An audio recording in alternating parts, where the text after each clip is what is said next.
No matter your goals, Atomic Habits offers a proven framework for improving every day. James Clear, one of the world's leading experts on habit formation, reveals practical strategies that will teach you exactly how to form good habits, break bad ones, and master the tiny behaviors that lead to remarkable results. Part 1. The Fundamentals: Why Tiny Changes Make a Big Difference.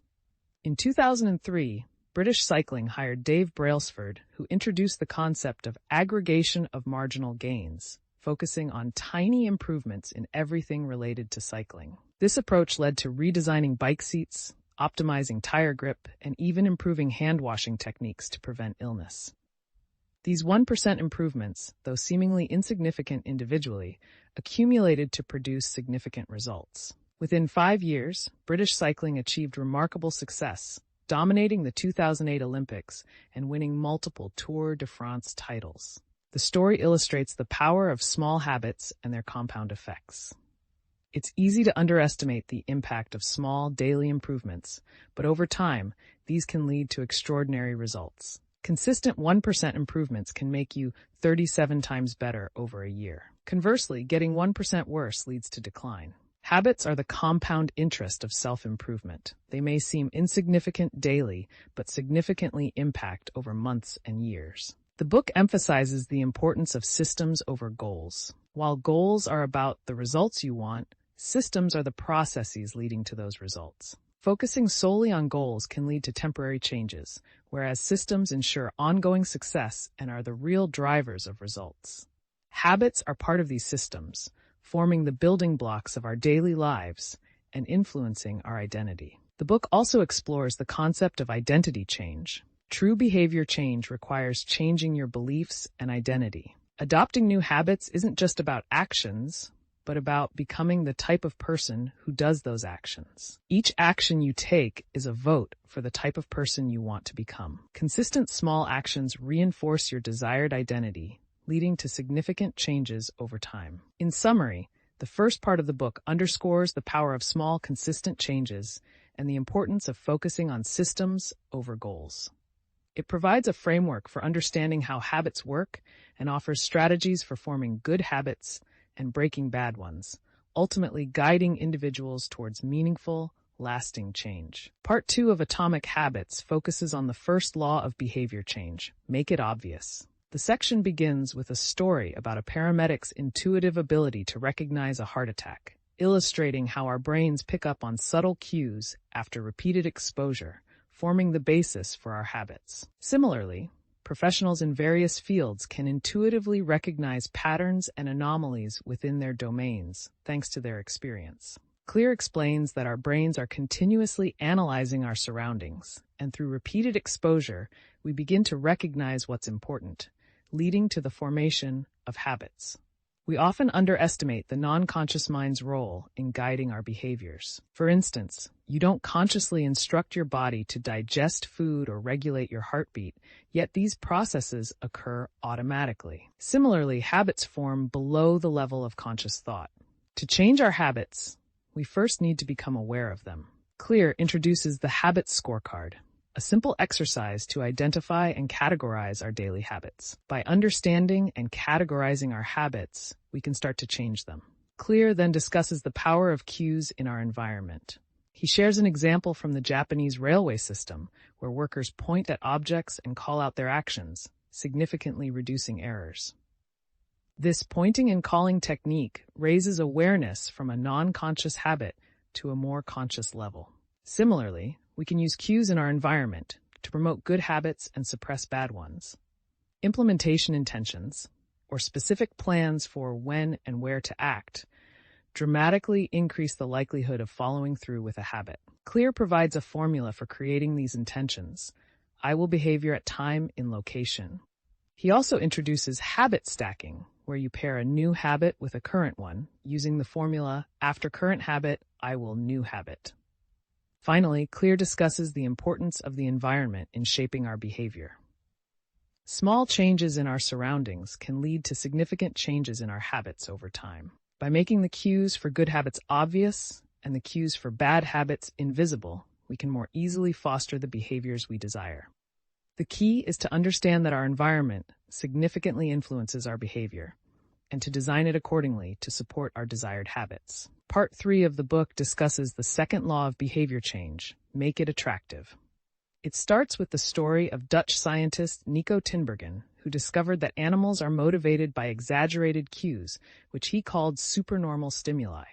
This concept applies to humans too, as we are often drawn to exaggerated versions of reality, such as junk food, which is a heightened form of the calories our ancestors craved. The modern food industry, with its engineering of attractive food products, is an example of creating habits based on these exaggerated cues. The chapter then explores the impact of social norms and our innate desire to belong and fit in. It explains that we tend to adopt habits that are normal in our culture and are praised and approved by our society. This can be seen in how we imitate the habits of close friends, the masses, and people with power and status. To make a habit attractive, it's beneficial to associate with groups where the desired behavior is normal and where you share something in common with the members. The book then delves into the psychology behind our habits, explaining that every behavior has a surface craving and a deeper underlying motive. Our habits are modern-day solutions to these ancient desires. The key to changing our habits lies in changing the associations and predictions we make about our actions. By reprogramming our brain to enjoy hard habits and associating them with positive experiences, we can make them more attractive. We can also make habits unattractive by highlighting the benefits of avoiding them and associating them with negative feelings. Creating a motivation ritual, where you do something enjoyable before a difficult habit, can also help make it more attractive. Overall, making a habit attractive is about associating it with positive feelings and experiences, fitting in with desired social groups, and reframing our perceptions and predictions about the habit. By understanding and leveraging these psychological principles, we can more effectively change our habits for the better. Part 4 of the book focuses on the third law of behavior change: make it easy. The author begins with a story about a photography professor, Jerry Welsman, who divided his class into two groups, quantity and quality. Surprisingly, the quantity group produced better work because they took more photos and learned from their mistakes, whereas the quality group was paralyzed by perfectionism. This illustrates that action is more important than excessive planning or attempting to find the perfect strategy. The author explains the difference between being in motion, planning and strategizing, and taking action. While motion is about planning, only action produces results. People often prefer motion because it feels like progress and carries less risk of failure, but it doesn't lead to the outcomes they desire. To overcome this, the author introduces the concept of the 2-minute rule, which suggests that new habits should take less than 2 minutes to start. This rule aims to make habits easy and ensure that they lead to longer, more productive behaviors over time. The book also discusses the importance of frequency in habit formation. The more a behavior is repeated, the more the brain changes to make it automatic. This is known as Hebb's law. Neurons that fire together wire together. The author emphasizes that habits are built through repetition, not time. Making good habits inevitable and bad habits impossible is key. This can be achieved through commitment devices, which are choices made now that control future behavior, and by automating as much of your life as possible to ensure the right behavior. In conclusion, the third law, make it easy, is about reducing the effort needed to start good habits and increasing the effort required for bad ones. By focusing on making the initial steps of good habits easy and automating future behavior, individuals can create an environment where good habits are the default path. Part 5 of the book discusses the fourth law of behavior change: make it satisfying. It begins with the story of Stephen Luby, a public health worker in Karachi, Pakistan, who realized that the simple act of hand washing could significantly reduce illness and disease in unsanitary conditions. However, despite people knowing its importance, hand washing wasn't a consistent habit. To address this, Luby's team partnered with Procter & Gamble to provide Safeguard soap, which made the experience of hand washing more enjoyable and led to a significant decrease in diseases.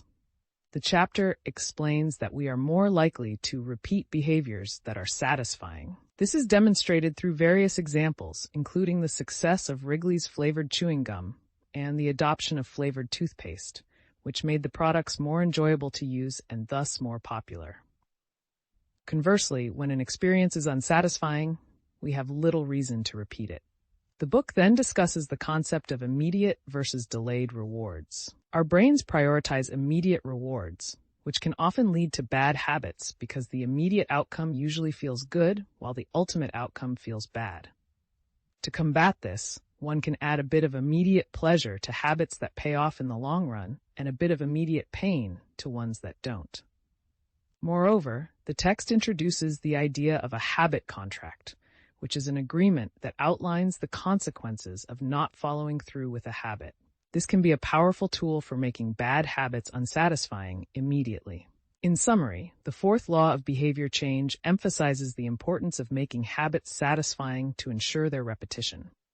This can be achieved by focusing on immediate rewards, understanding the impact of instant gratification, and potentially using tools like habit contracts to reinforce good habits and discourage bad ones. Part 6 of Atomic Habits by James Clear focuses on the distinction between being good and being great, illustrating this through the examples of Michael Phelps and Hicham El Guerrouj. Despite their different sports and physical traits, they both achieved greatness by leveraging their unique genetic predispositions. Clear emphasizes that success in changing habits, like success in sports, comes from aligning efforts with natural inclinations and abilities. Recognizing that people are born with different strengths, the book urges readers to find and exploit their areas of opportunity. The discussion extends into understanding how personality, deeply influenced by genetics, affects habit formation. Personality traits, categorized under the Big Five model, have significant biological underpinnings and shape our tendencies and behaviors. Realizing this, Clear advises choosing habits and environments that suit one's personality and natural skills, essentially playing a game that favors your strengths. The book also touches on the importance of continuous improvement and deliberate practice in achieving mastery. It warns against complacency and the diminishing attention to detail that can come with habituation. To counteract this, Clear suggests establishing systems for regular reflection and review, ensuring that you remain conscious of your performance and continue to refine your habits and strategies. In conclusion, Atomic Habits articulates that success is not merely about choosing the right habits, but also about continuously adapting and improving these habits based on personal strengths, environment, and ongoing self-reflection. This approach transforms habit change from a hit-or-miss endeavor into a strategic and personalized pursuit of excellence.